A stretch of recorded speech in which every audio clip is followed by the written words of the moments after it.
Well, obviously, a lot of people have questions, and for the many retail investors who've been burned over the past month, the damage done will be irreparable. Now, others, like many so-called Bitcoin maximalists, will still want to put their money to work in this space. So where are the opportunities, and what red flags should they watch for? Let's bring in Ric Edelman there, founder of the Digital Assets Council of Financial Professionals and best-selling author of The Truth About Crypto. Ric, thank you for joining me today. So obviously we've heard about the proof of reserves issue that's now come up with Mazars wondering what to do in terms of this auditing. The red flags that people should look out for if they do choose to go through an exchange. Well, we're talking about this proof of reserves because there's a desperate effort to verify that your coins are where you think they are.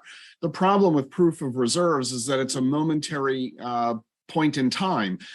Even if they demonstrate that your coins are in your account as promised, that doesn't mean they'll be there tomorrow. It doesn't mean that they didn't shuffle things around in order to make that proof of reserves accounting look right.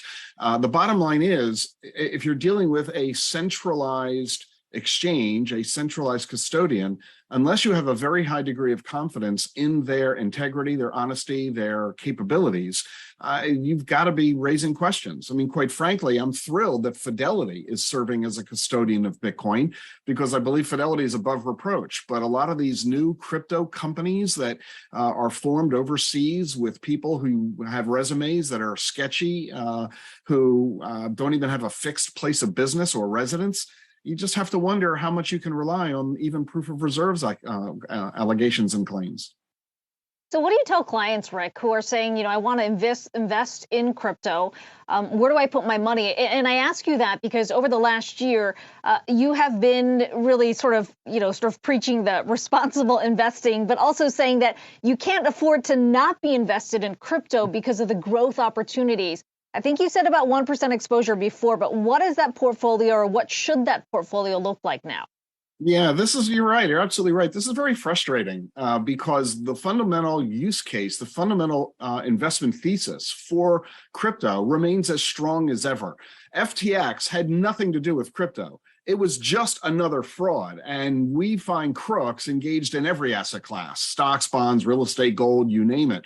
And it's a shame that this has happened yet again in crypto. This isn't the first time and it won't be the last. So we do, as investors, have to be very careful. A 1% allocation is all I advocate so that you aren't taking excessive risks, placing your financial future in jeopardy, but giving you the exposure to be able to enjoy the profits that I do believe will yet come from Bitcoin and other digital assets. So how do you do it? Well, you use, as I mentioned, an extraordinarily reliable custodian such as Fidelity, or you use your own cold wallet, such as LedgerX, where you buy your coins from an exchange and you immediately transfer them to your own wallet that you have in your physical possession, stored in your own fireproof safe.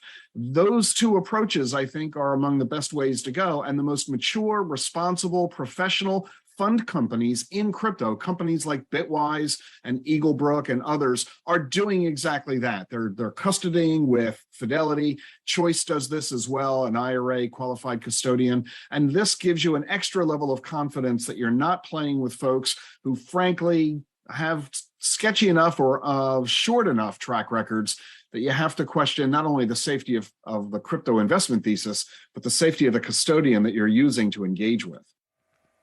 And Ric, a lot of people are bracing. We're already in the middle of a crypto winter. Perhaps, I've heard the term crypto Armageddon potentially for next year, potentially things getting better in the second half of the year. But a lot of advice people are getting from social media, from different platforms, different influencers. What should people keep in mind when they're getting this advice? Being that some people will sort of throw their hands up and say, look, this isn't financial advice, but there are very real consequences. There really are. And anybody who takes financial advice from a chat room or a tweet, frankly, deserves what happens to them.